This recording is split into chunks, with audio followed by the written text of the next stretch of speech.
Falta 14.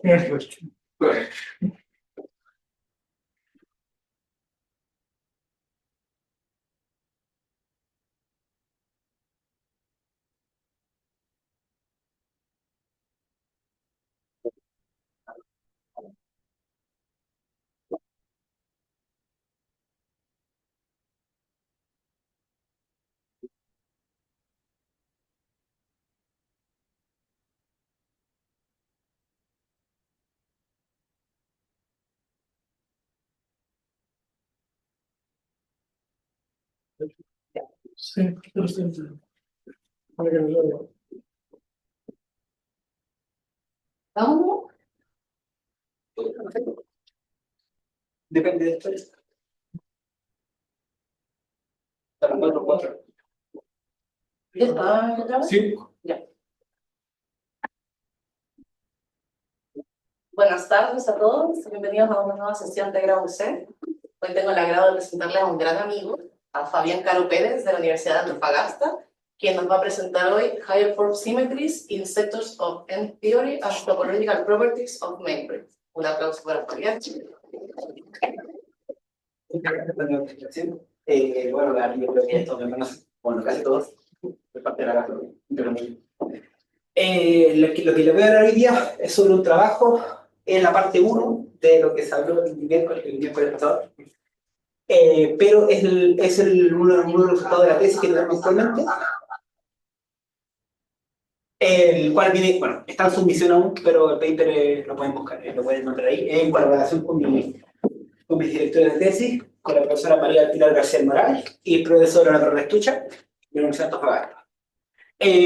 Particularmente, lo que vamos a hablar hoy día es cómo las simetrías de rango superior o simetrías globales generalizadas en teoría de QFT se pueden aplicar tanto también a un sector que se entiende más o menos bien en teoría M, que es justamente el sector de la M2 grana, y cómo esta está relacionada con la M2 grana que construyeron mis profesores hace un par de años atrás, que tiene una condición de cuantización bien comportada, tiene espectro discreto, por lo tanto se puede considerar como una teoría de primera cuantización a nivel de teoría M, a nivel no perturbativo.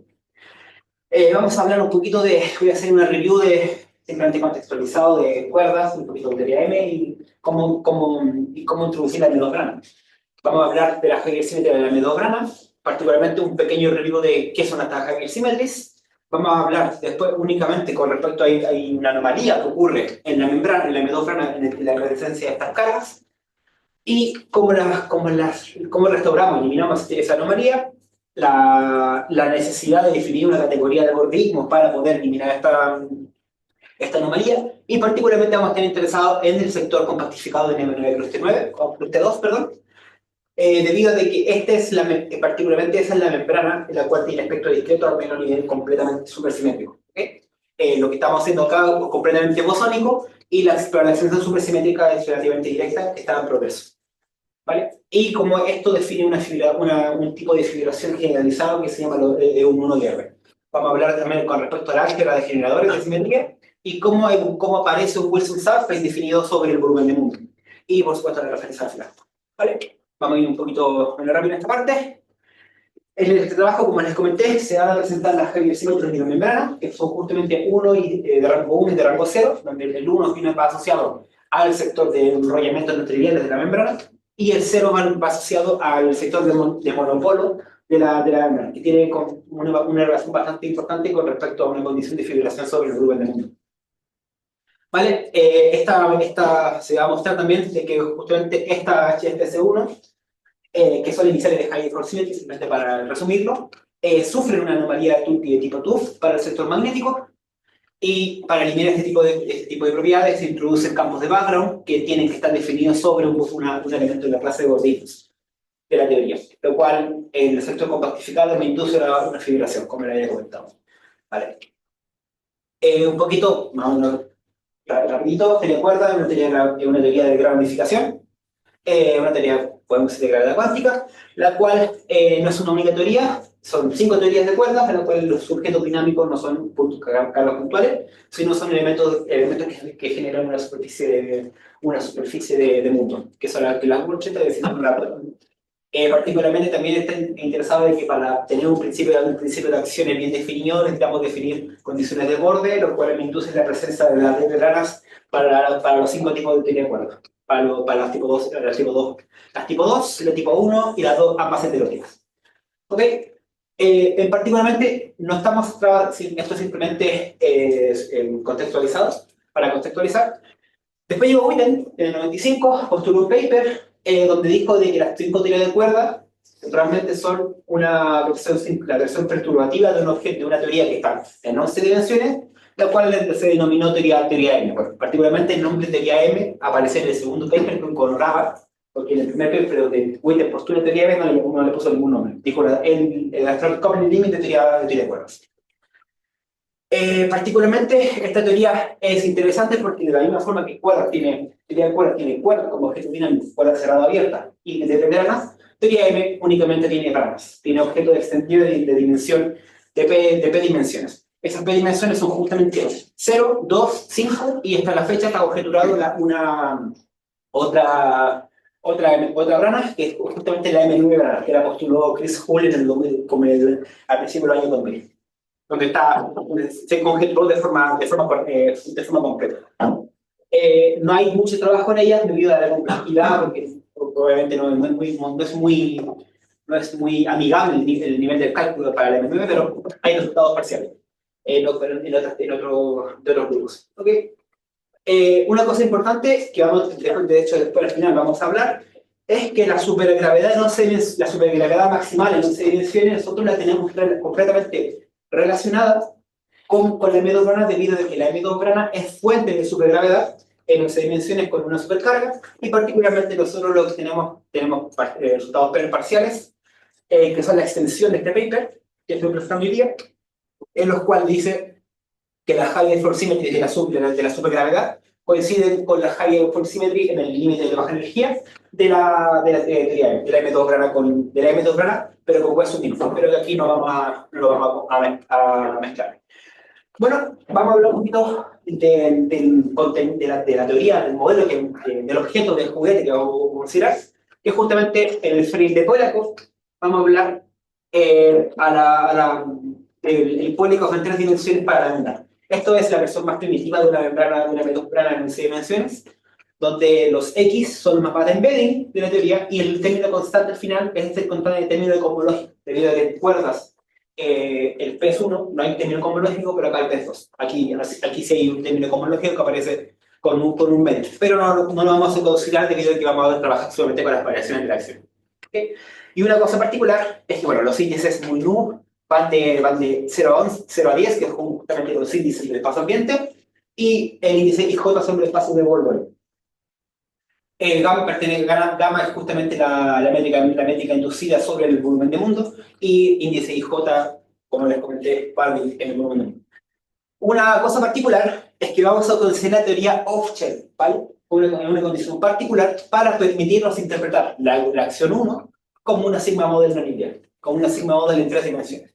¿Vale? ¿Esto por qué? Porque cuando calculemos las ecuaciones de movimiento off-shell, el star no me involucra contribuciones en la dinámica de la ecuación de onda de la membrana. Porque como el star tiene determinante la métrica y la métrica inducida son derivadas del campo de embedding, para evitar esas contribuciones vamos a trabajar la formulación off-shell. Eso nos permite de cierta forma definir la sigma model con y todo el tratamiento que tenemos ahora. X son los mapas de embedding, van de sigma 3 a M11.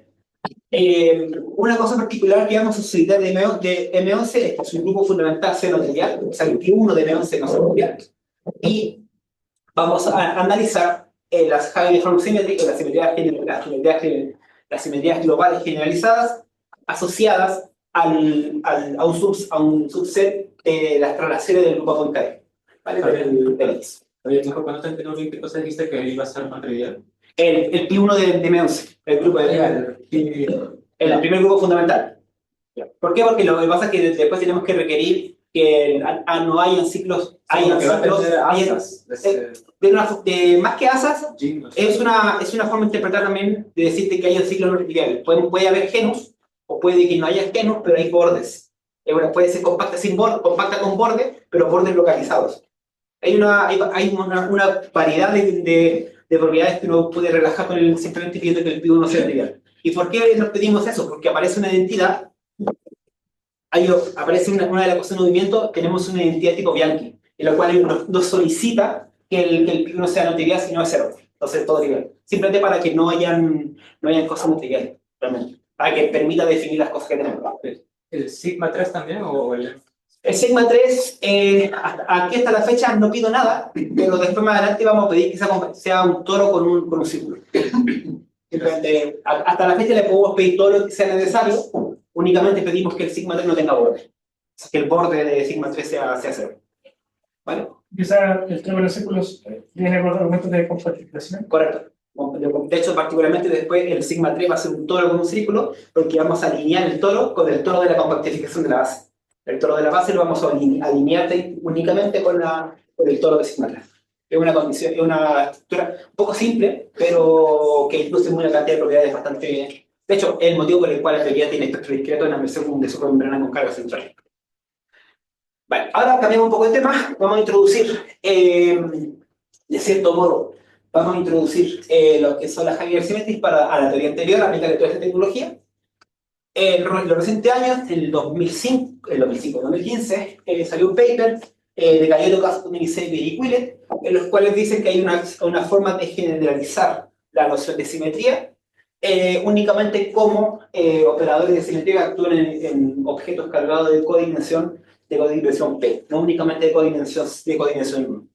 Eso lo que nos permite es extender de forma natural el teorema de Noether a objetos más abstractos. Entonces, lo que induce el diagrama 4, es justamente que las simetrías vienen dadas por corrientes que definen operadores de teoría.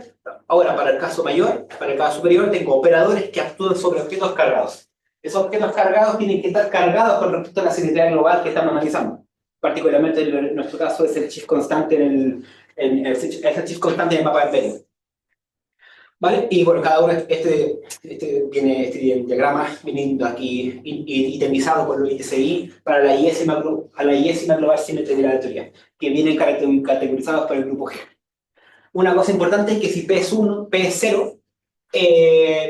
si P es 0, recuperamos Noether, y si P es mayor que 1, las simetrías siempre van a ser abelianas. Es un teorema importante asociado a todo este tipo de cosas. Tiene que ver con una forma como cómo incluir todas las posibles combinaciones de operadores sub.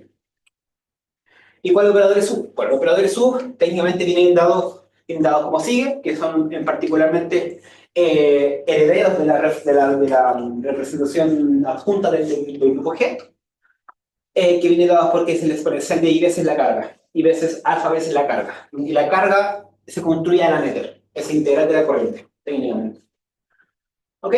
Ahora vamos a especificarlo para nuestro. Y una cosa importante es que la codimensión de este sigma es P más 1. Caso P igual a 0, coincide con Noether y se recupera todo. Y eso ya se conoce. Así que estamos interesados en otros sectores. Pero tenemos una mezcla porque nosotros tenemos, en vez de analizar una simetría, estamos analizando dos, pero es como esas dos están relacionadas, realmente estamos trabajando una y no apareció las dos programaciones. Estos operadores sub me definen una simetría que también se conocen como simetrías invertibles. ¿Por qué? Porque este operador anterior, 5, tiene un inverso. Es decir, es una forma equivalente de decir que es una representación del grupo. Debido a que si no fuera una representación, no tendría un inverso. ¿Vale? Y este inverso es justamente el dagger del operador o únicamente el U asociado al G-1. ¿Vale? Si un operador de simetría no cumple esto, decimos que debería tener una simetría no invertible y hay que tratar todos los objetos de otras formas.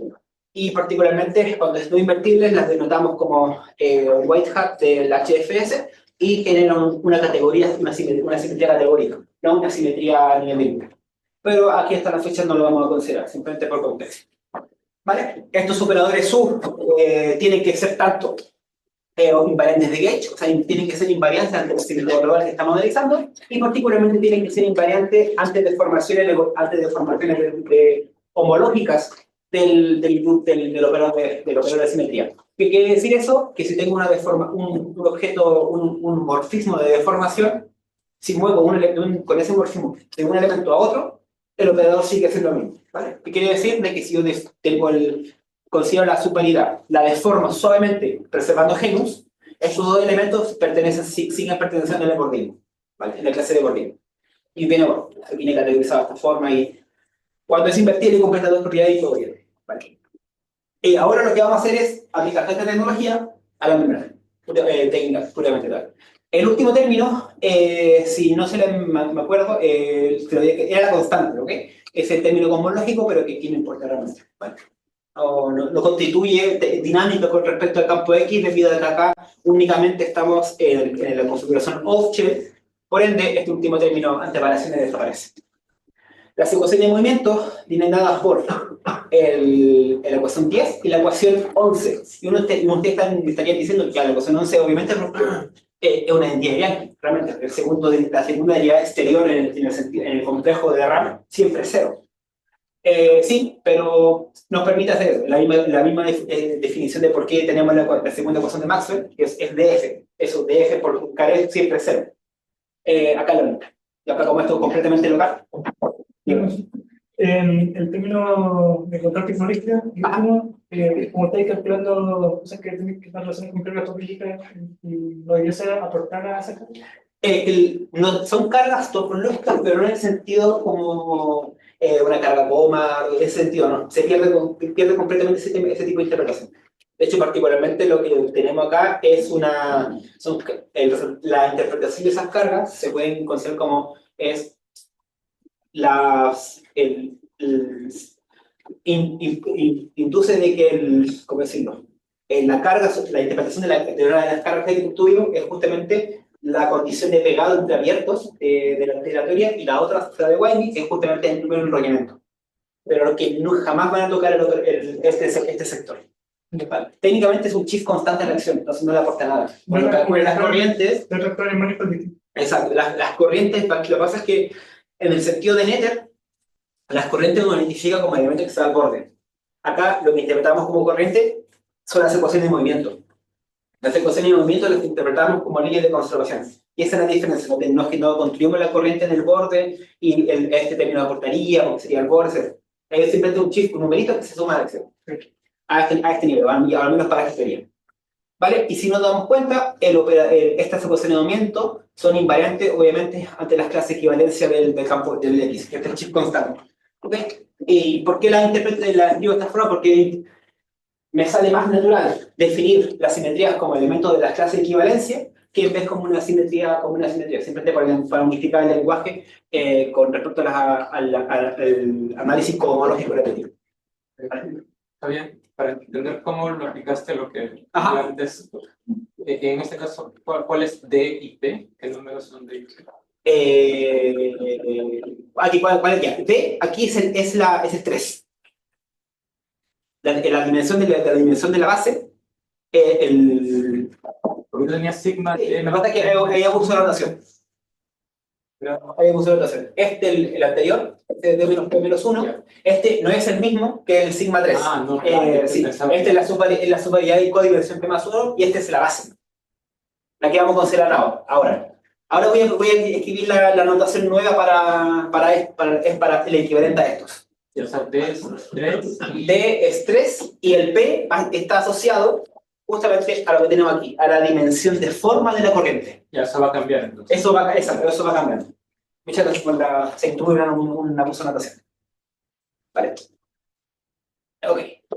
Si nos damos cuenta, la dimensión de forma de las corrientes identificadas como las leyes de conservación siempre son derivadas de la corriente igual a cero. Ya.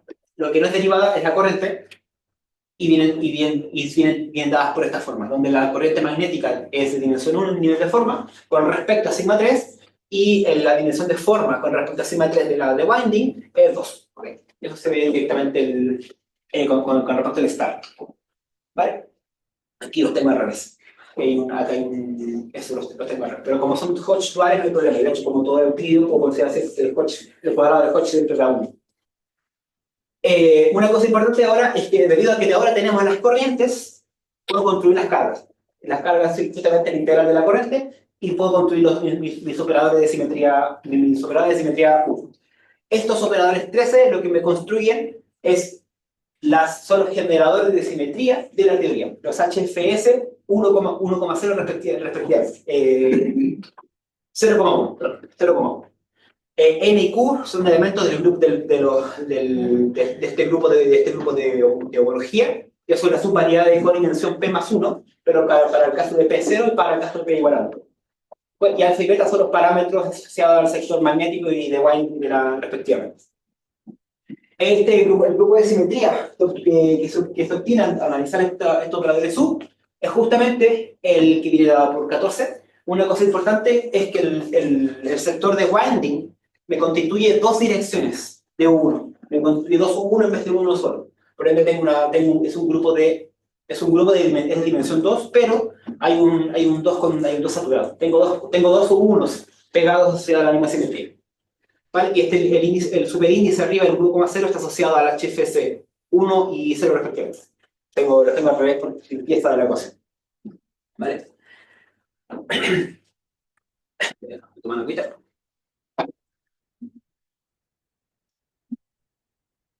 Vale, ahora vamos a ver una cosa importante que se hace con esta simetría, es uno puede tomar prestado, si uno se mete en este tema, uno automáticamente va a estar obligado a tomar el sentido de, bueno, tengo esta simetría y ahora qué hago con ellas. Bueno, hay una conjetura en el Swampland, o en teorías de gravedad cuántica, que ninguna teoría de gravedad cuántica puede tener simetrías globales continuas. Todas las simetrías globales continuas tienen que romperse a un subgrupo discreto.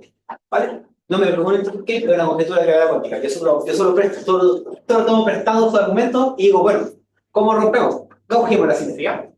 Lo que vamos a hacer ahora es gaugear la simetría global, ese grupo G1, y lo que vamos a tener es, bueno, ¿cómo gaugeamos? Introducimos campos de background y le damos dinámica, le damos presencia a nivel cohomológico al contenido de campos de la teoría. ¿Qué quiere decir eso? Los acoplo vía campos de background y les propongo una simetría a esos campos de background.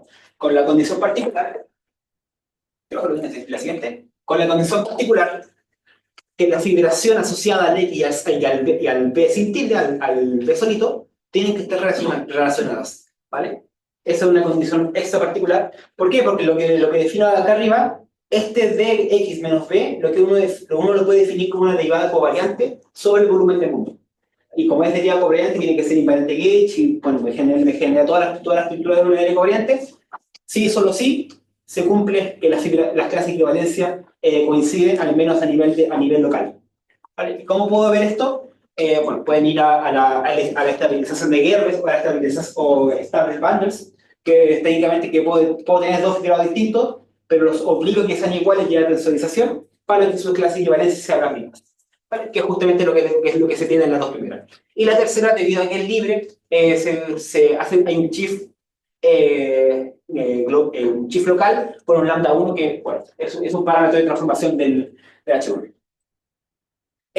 Pero si uno se da cuenta y ve si la acción completa es invariante ante esta clase de equivalencia o ante esta simetría, se da cuenta de que no.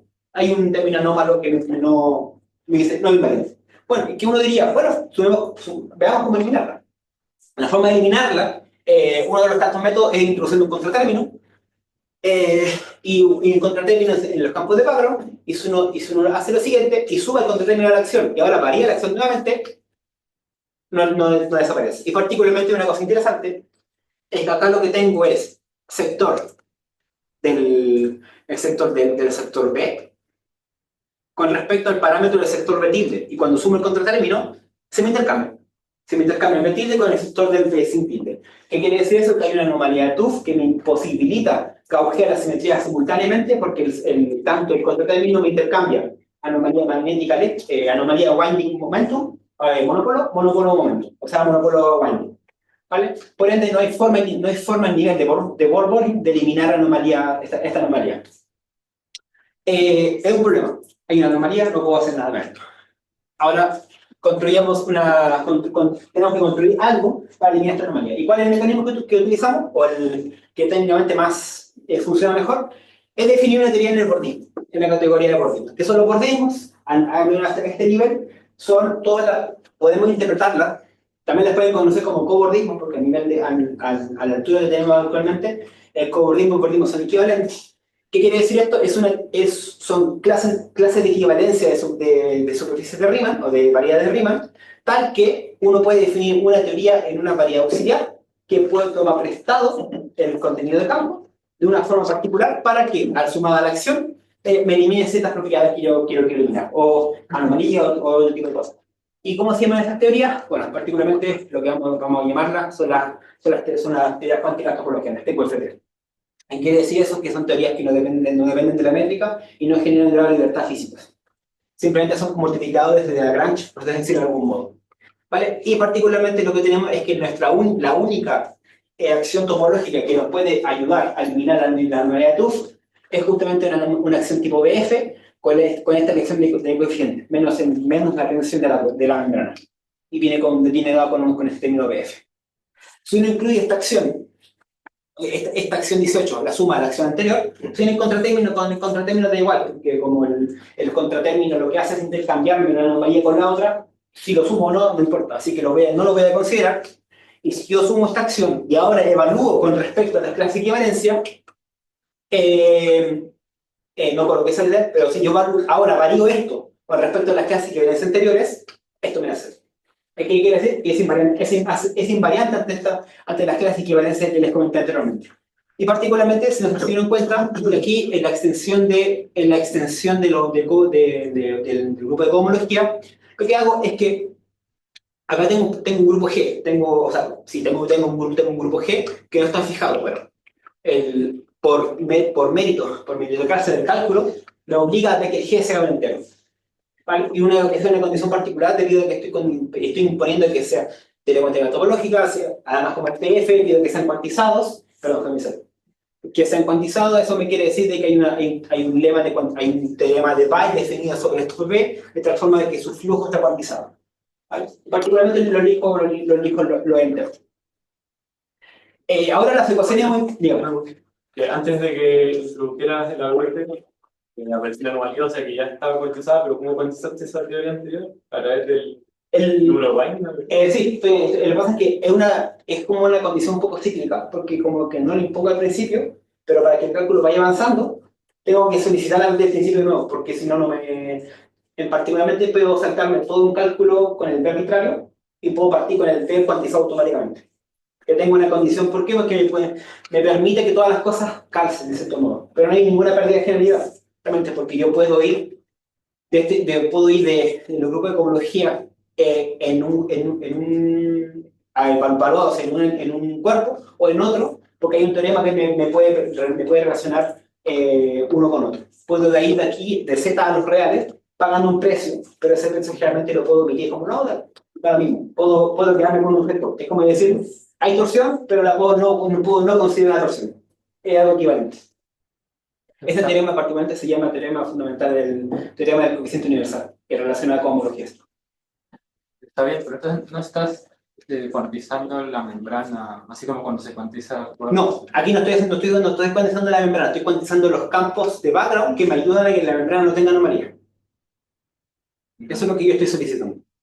Yeah. Particularmente después, sí voy a cuantizar la membrana, pero no a la cuantización canónica. Voy a cuantizar de una forma imponiendo de que la membrana tenga una fibración de 1 bien definida.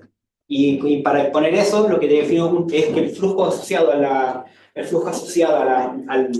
la curvatura de una conexión que hereda la membrana, particularmente esté cuantizado, sea un entero. ¿Vale? Es una cuantización tipo a la Bayes. No a la Bayes con Y, a la Bayes con Y.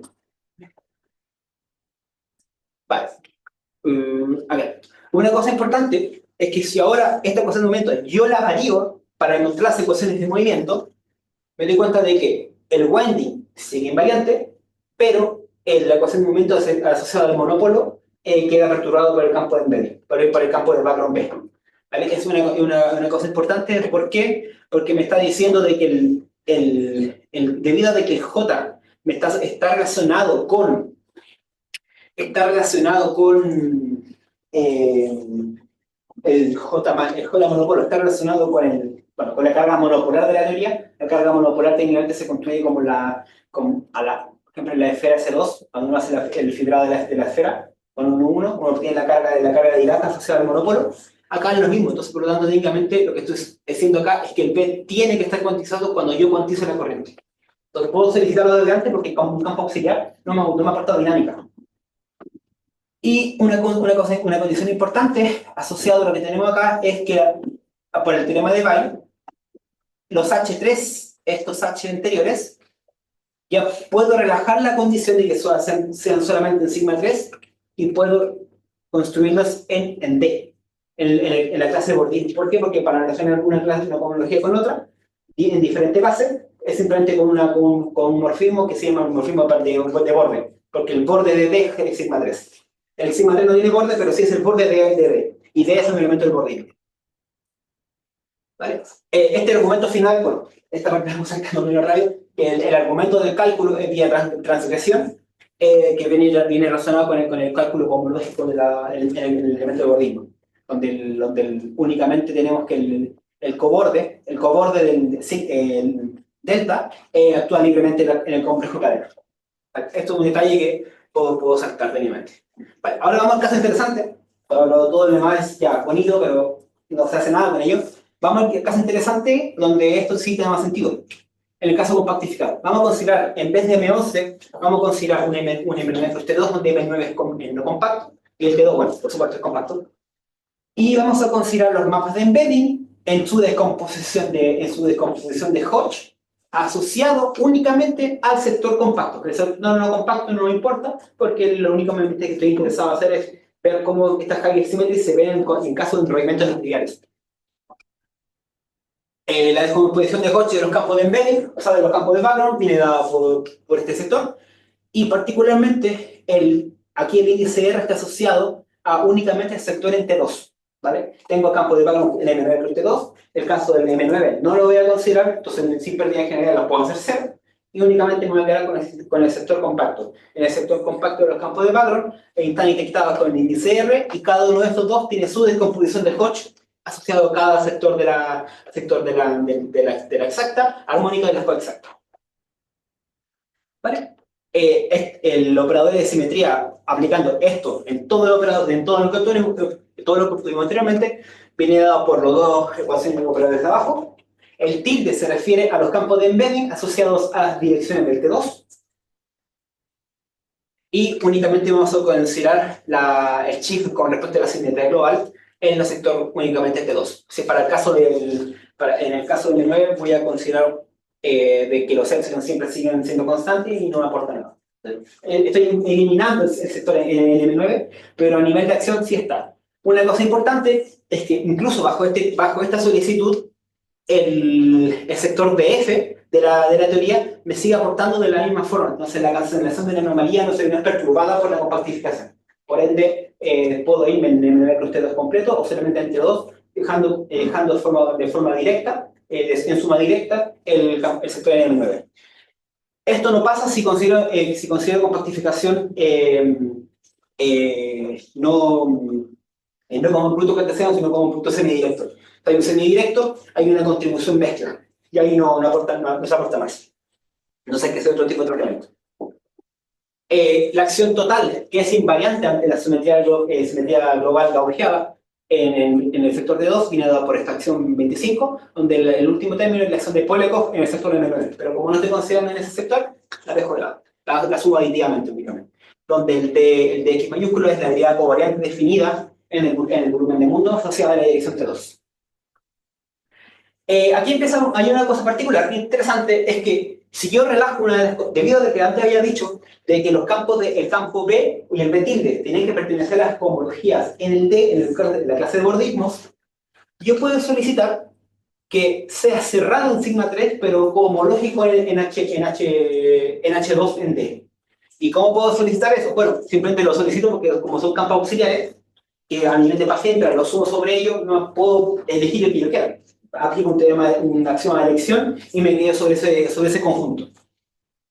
Y lo que me genera es esto. Este último término en el paréntesis, ¿qué es? es la derivada de una 2 forma, y yo puedo interpretar todo este término como una conexión H2, pero esto es el integral en sigma 3 de una superficie compacta, de una curvatura. Y eso puedo imponer una condición de cuantización. ¿Qué es eso? Hacer un Gerbe sobre la estructura de la membrana. Estoy haciendo de que de cierta forma, heredé una fibración sobre el volumen de mundo, únicamente eligiendo que el campo de background sea cerrado en el sigma 3. Uno diría, bueno, es una solicitud un poco fuerte, pero nadie me lo imposibilita. Únicamente me quedo en el sector que funciona bien y trabajo sobre ello. Porque ya con todo esto ya es bastante. Particularmente, los Gerbes vienen categorizados por las cohomologías de Dirichlet, que son las cohomologías de los hipercomplejos de RAM, que es una forma de decir, es la generalización a la de RAM, particularmente para los coeficientes enteros. Y lo interesante acá es esto: defino este F, que es el H2, localmente es de H2, este H2 es justamente este objeto de acá, y eso pertenece al tercer grupo de cohomología de Dirichlet. Particularmente las clases de equivalencia del F3 se conocen como las clases de Dixner-Lauradi, que son de la misma forma que uno define clases de Chern, acá define clases de Dixner. Son la extensión de todo. Lo importante es que, como yo había solicitado, como estoy en el sector compacto, el número de enrollamiento tiene ciclos no triviales que están enrollando. Por ende, el sector de winding se va a romper a su subgrupo discreto porque tiene asociado una condición de enrollamiento no trivial sobre la base.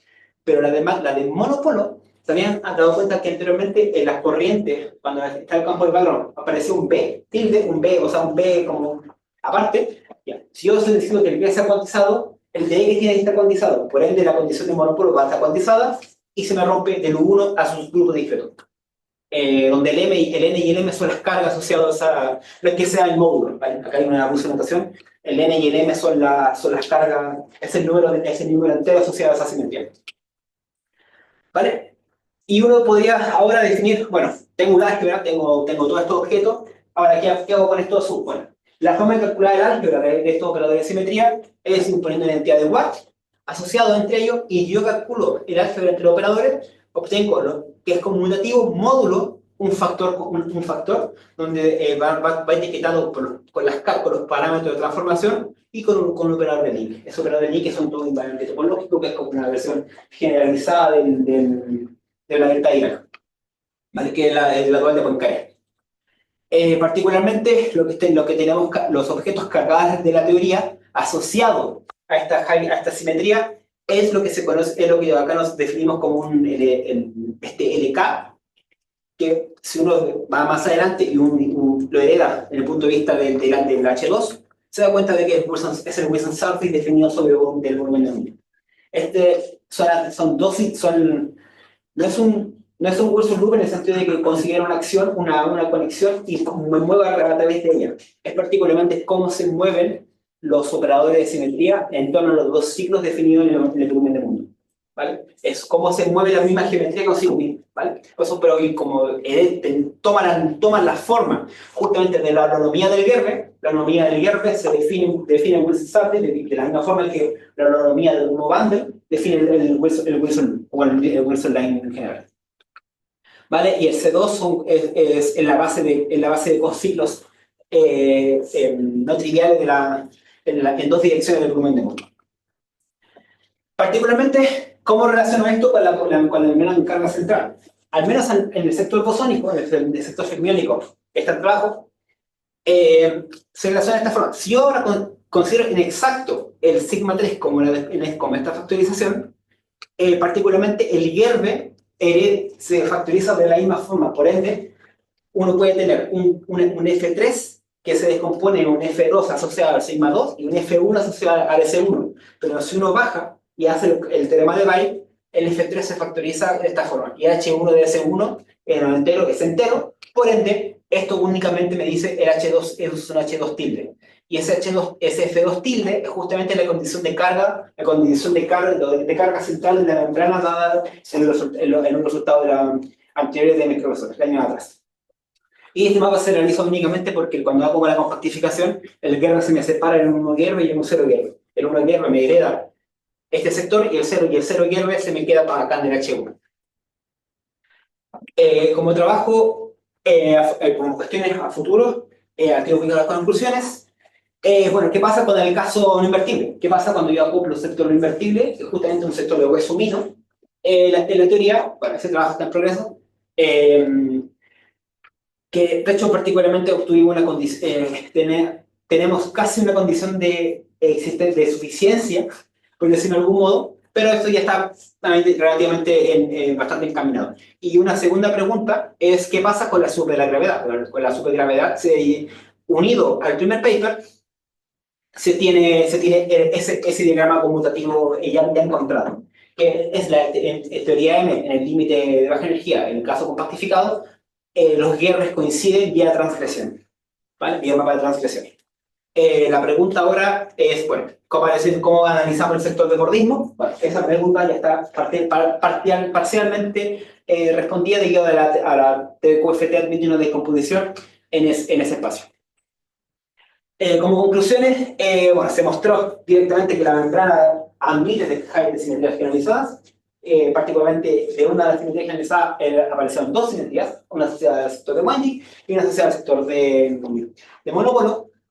Se encontró una condición de fibración sobre la teoría, que es la fibración de tipo Gerber, que de hecho particularmente es la fibración de fibraciones, de cierto modo, de la generalización de las fibraciones, de la extensión natural, y particularmente este cálculo se pudo haber hecho únicamente porque, claro, está la fórmula del Punnett que me puede definir las homologías, se me pueden separar acorde con la regla de Punnett. ¿Vale? Un segundo aspecto importante es que la condición de enrollamiento únicamente está basado en el sector homológico. Si lo hago en cualquier otra dirección, no funciona bien. Entonces me puedo ir a los IREFs de la teoría y únicamente definir el sector homológico. Y este statement, este último el párrafo es más o menos un poco fancy, es decir, que las estructuras topológicas de la teoría me entregan condiciones de cuantificación física bastante rígidas, por ende son bastante buenas, por decirlo de un modo, que sean rígidas o que sean duras de deformaciones, me puede decir de que, claro, si las cosas dan, es porque tienen que dar de esa forma. Y bueno, la referencia está aquí, los papers de Whittle, etc. Aquí en este paper únicamente se unió que en teoría M es el strong coupling límite de la supergravedad encontrada por Pierre Huddle en el 76, ¿no? Sí. Y aquí están los papers seminar. Hay otros papers que fueron notados y bueno, ahí está. Muchas gracias.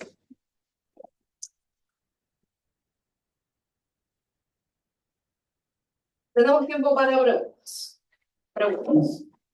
¿Hay alguna forma de construirse el monopolio holográfico de esta carga?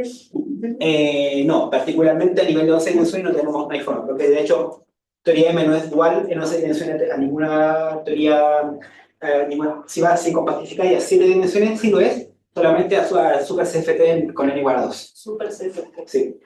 Pero al menos a nivel nuestro de membrana, a nivel de strong coupling en arriba, no hay ninguna forma, no hay ningún modelo holográfico para calcular cosas. Y en esos casos que mencionaste, en el último caso, ¿hay gente que haya hecho como la construcción de los modelos holográficos? No, particularmente de los operadores de simetría o de la Higher Symmetry, no. A nivel de 3D, a nivel de cuerda sí se ha hecho. De hecho, creo que Valdecasas lo calculó hace un par de meses atrás, el año pasado, a finales de año parece. Pero particularmente a nivel de 3D no. Ha quedado todo a nivel no perturbativo en Iñaki, García Barría, Durham ha hecho este tipo de cosas, pero lo analiza con otras perspectivas. Él analiza todo este análisis desde un punto de vista de lo que se llama como cohomología diferencial, que es un método distinto a lo que yo hago con Gerdes. Coincide en las condiciones de cuantización, pero el tratamiento es completamente distinto. Con relación a la pregunta, ¿tiene algo que ver la descripción de teoría M en ADS4 con una esfera que creo que es dual a ADJM? De hecho, es correcto, solamente de que eso es únicamente para la M5. Porque lo que pasa es que el límite, cuando bajas a 7 dimensiones, hay dos soluciones. Está la Duplo encontró en el 80 y algo, que está la descripción de la DS4 cruz 7 y la DS7 cruz 4 está asociada a la M5 y la M2 respectivamente. Pero el modelo dual holográfico sostiene justamente intersectando M2s en un stack de M5. Eso en el límite dual coincide con la super CFT, y ahí entra en el sector ABJM en 6 dimensiones. Pero particularmente todo lo que tengo acá, nada, no informa, al menos hasta la fecha, no hay forma de hacerlo holográfico. Esto queda completamente en el sector de teoría M. Más preguntas. Por el hecho que está con T2, producto con T2. No, es porque no hay un... puedes ir de teoría M a holografía si compactificas en un círculo y bajas energía a la sombra tipo 2A y después haces dualidad tipo 2B. O si compactificas en un círculo, llegas a teoría de cuerdas, porque la M2 Brana, María García Moral, Restucha y Las Heras, en el 2022 demostraron de que el límite de bajar la versión compactificada de la M2 Brana coincide con todas las teorías de cuerda. ¿Qué quiere decir? Que teoría M contiene todas las teorías de cuerda en su versión compactificada. Y claro, y ahí uno puede hacer todo holografía desde teoría M, pero no haces desde teoría M. Lo haces como tomas prestado de las cosas de teoría M para hacer holografía a cuando llega a cuerda. Ahí lo de siempre. Pero a nivel de teoría M, no, al menos en 11 dimensiones, no lo. O yo no lo he visto, o aún no se ha hecho. Preguntas. Esa compactificaste M11 a M9 cruz T2. Ajá. ¿Qué tiene de especial esa configuración? Porque Ya, lo que pasa es que. la M7 cruz. Sí, lo que pasa es que en este paper del grupo, bueno, este es una versión ultra compacta de 10 años de papers de resultados. Lo que demuestran es que la membrana, la supermembrana compactificada en un toro, ¿qué quiere decir? Es la membrana que les presté hoy día, pero con receptor semiónico, con un receptor semiónico. Por eso digo de que el resultado que obtuvimos nosotros es parcial porque son únicamente por receptor bosónico. Para la supermembrana, lo que se tiene es cuando la compactificas en un toro y le haces like on gauge, hay una condición de cuantización que queda ahí solita. Y esa condición de cuantización, cuando analizas de forma espectral la teoría, ese chip constante, realmente por imposiciones topológicas, es un entero. Por ende, y justamente eso coincide con el vacío de la teoría. Con el espectro de la teoría. Entonces están diciendo que el espectro de la teoría está discretizado, pero aún, bueno, hasta la fecha aún no se han encontrado la estructura de las autofunciones y del autovalor. Se sabe que el primer autovalor es 0. Eso se sabe. Pero todos los siguientes valores no se sabe la forma. Ni de las autofunciones ni de los autovectores. Pero hay teoremas de Sobolev que me dicen que si los autovalores cumplen tales propiedades, que la teoría los cumple, el espectro va a ser discreto. Y además está una condición de cuantización más fuerte sobre las federaciones de U1. Entonces ya más fuerte condiciones de que... ¿Y qué induce eso? La teoría puede, como es de teoría M, puedes considerarla como un grado de libertad de primera cuantización de teoría. ¿No? Puede ser cuántica 1 a nivel de teoría M, por la membrana. Eso es el resultado más realmente fuerte en estos papers, en estos y varios más. Nosotros te hacemos lo mismo, pero de una forma un poco más enredada.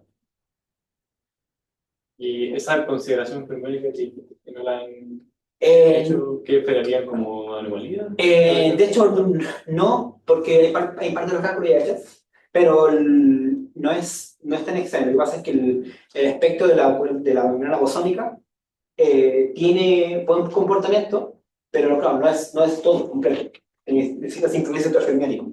Cuando ocupas el sector fermiónico, el potencial fermiónico que aporta es un chip lineal, no cuadrático. Por ende, no hay gaussiana, entonces el espectro se te va al infinito. Porque te crece linealmente. El problema, para resolverlo, se agrega condición cuantificada central todo el tema, pero para nosotros el acoplamiento en la membrana es este tipo. Es X, wedge. Ese es el tipo de acopamiento que nosotros tenemos para la membrana. Pero para hacer las higher symmetry de este sector, no es tan trivial, porque tienes que considerar que tienes que redefinir un campo que tiene que ser mezcla.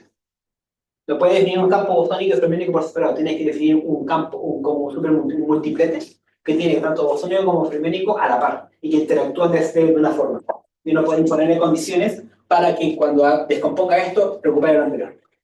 Pero eso está en camino. Va por ahí. Una duda básica, ese background B que pusiste era una dos formas. El tilde. El tilde es una 2 y el B es una 1. Este es. No, ese no. Déjame ir para arriba. Déjame el anterior. Aquí. El B es una 1 y el B tilde es de una 2. Claro, X es cero forma, tú vas a diferenciar Exacto. forma. Entonces no tiene que ver en sí con la tres forma que se acopla la. De hecho, ese es si me permiten, el miércoles, en otro escenario, hablé del acoplamiento con hueso unido. Y el acoplamiento con el hueso unido lo considero como pullback de la tres formas de supergravedad. Y ahí me aparece, pero no de esta forma. Me aparece de otra forma.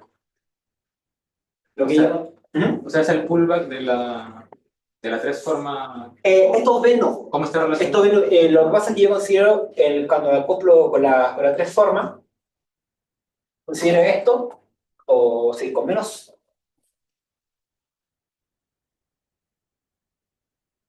Lo considero así, en el volumen de mundo.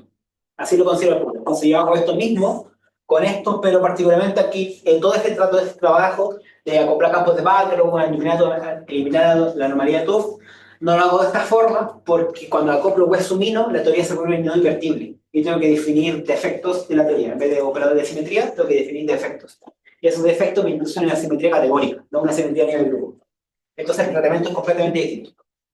Pero así cuando acoplo hueso mino, me aparece la no invertibilidad de la simetría. Pero entonces, ¿no tiene o sí tiene que ver algo que debe ser B con...? No, no tiene nada que ver. Ya. No tiene nada que ver. Estos son campos auxiliares simplemente que se prestan para que me resuelvan la anomalía de Tuff y de la membrana. Porque me aparece a nivel de path integral. La anomalía de Tuff me aparece cuando hago las clases de equivalencia de la path integral. Acá me aparece me aparece la Tuff al momento. Si yo defino una path integral nueva, que es exponencial de menos este término. Este término es justamente la BF que obtengo de la original. Entonces, cuando hago la prima de esta me aparece con esta fase, pero esta fase es inverso de la anterior. Y como la teoría siempre es mediana para la simetría de rango mayor, obtengo la corriente original. Pero claro, no son campos físicos que me aparecen como grado de libertad físico. No me generan nada. Los grados de libertad siguen siendo los campos del medio. Gracias. Entonces, le hacemos más preguntas en el cofre siguiente y le damos de nuevo gracias a todos.